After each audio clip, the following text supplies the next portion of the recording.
Donc le cheikh dit, la base sur quoi s'appuie l'obligation du jeûne est le verset que l'on a cité. Puis il a dit, le jeûne du mois de Ramadan est obligatoire pour toute personne qui satisfait les conditions citées ci-après. Premièrement, être musulman.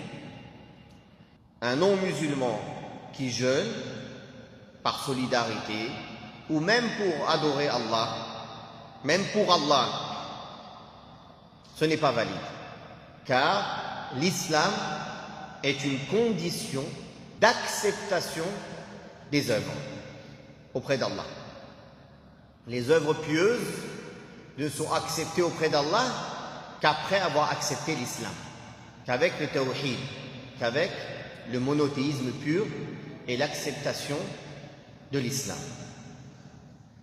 Ça ne veut pas dire par là que les non-musulmans qui ne jeûnent pas ne seront pas questionnés le jour du jugement dernier sur cette adoration comme sur les autres adorations. Ils seront questionnés. Autant ils seront questionnés sur la raison pour laquelle ils ont refusé la foi, autant ils pourront subir des châtiments supplémentaires à cause des obligations qu'ils ont délaissées comme la prière, le jeûne, la zakat et autres. C'est d'ailleurs pour cela qu'il n'est pas autorisé à un musulman d'aider un non-musulman à faire une désobéissance à Allah, même si pour lui ce n'est pas une chose illicite. On ne doit pas l'aider à accomplir cela. Par contre, on n'a pas à le contraindre ni à l'obliger de pratiquer ses œuvres.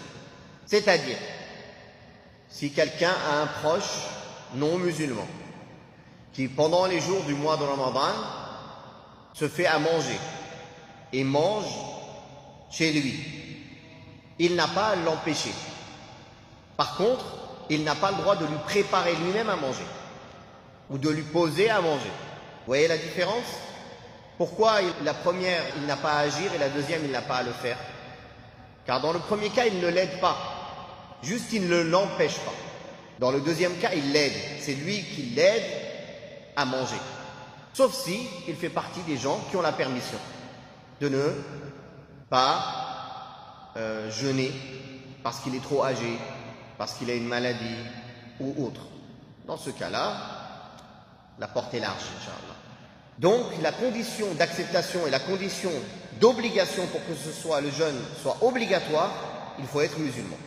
C'est-à-dire dans le sens qu'il sera accepté que dans ce cas-là. Ça ne veut pas dire qu'il n'est pas obligatoire pour un non-musulman, comme on a expliqué. La deuxième condition, c'est être pubère. Avant la puberté, le jeûne n'est pas obligatoire, mais il peut être pratiqué par un enfant doué de discernement, après l'âge de discernement, c'est-à-dire à partir de 7 ans.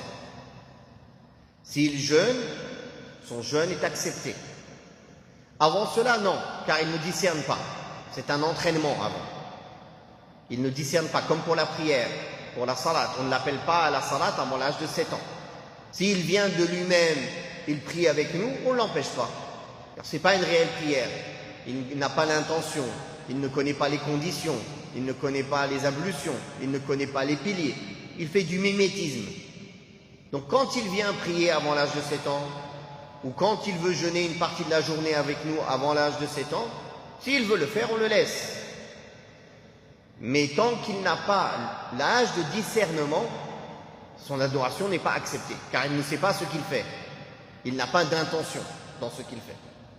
D'ailleurs, il a été rapporté dans le hadith de Rubai' bint Muawwid radiyallahu anha qu'elle a dit: nous faisions jeûner nos petits-enfants et on leur ramenait des jeux en coton. Quand ils pleuraient parce qu'ils avaient faim, on leur donnait ce jouet en coton pour les occuper le temps que la rupture du jeûne arrive. Donc l'habitude des Sahaba radiyallahu anhum, c'était d'enseigner et d'habituer les enfants à jeûner. On parle ici des enfants qui ont atteint l'âge de discernement, comme pour la prière, après 7 ans. Ce hadith il est rapporté par Al-Bukhari et Muslim. La troisième condition pour que le jeûne soit obligatoire, c'est la capacité.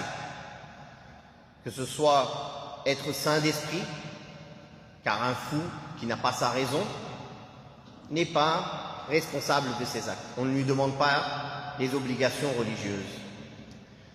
De même, une personne qui est atteinte de folie ou elle est possédée par un djinn au point d'en perdre la tête, de ne pas savoir ce qu'il fait. Alors, s'il est réellement dans cet état, il n'est pas responsable de ses actes, il ne sait pas diriger ses actes ou contrôler ses actes, dans cette situation-là, il n'est pas responsable de ses actes. Par contre, s'il fait partie des gens qui perdent la raison à certains moments et qui ont leur raison à certains moments, qui sont possédés à certains moments et qui ne sont pas possédés à certains moments, qui sont âgés, qui perdent complètement la raison à certains moments à cause de l'âge, et il y a d'autres moments où ils sont lucides. Dans ce cas-là, les moments où ils sont lucides, il leur est obligatoire de jeûner, de prier, de faire toutes les obligations. Et les moments où ils ne sont pas lucides, alors ils n'ont pas cette obligation. De même, être capable de jeûner, c'est-à-dire qu'il n'y a pas un empêchement qui empêche de jeûner, comme la maladie, la vieillesse, la grossesse, l'allaitement, le voyage, comme on va le voir. Ce n'est pas que pour ces gens le jeûne n'est pas obligatoire. Il y a quelque chose d'autre qui est obligatoire pour eux, qui est la rançon, la compensation. وعلى الذين يطيقونه فدية طعام مسكين. Donc voilà ce qui est obligatoire pour ceux qui ont leur raison, mais qui n'ont pas la capacité de jeûner ou qui ont une excuse de ne pas jeûner. On va voir que pour le malade et pour le voyageur, ils devront rattraper. Et pour la personne trop âgée qui n'arriverait à jeûner que très difficilement, ou une personne qui a une maladie chronique, durable, dont il ne sait pas s'il pourra guérir, alors ceux-là devront nourrir. Et on verra le cas de la femme enceinte et qui allait, Inch'Allah.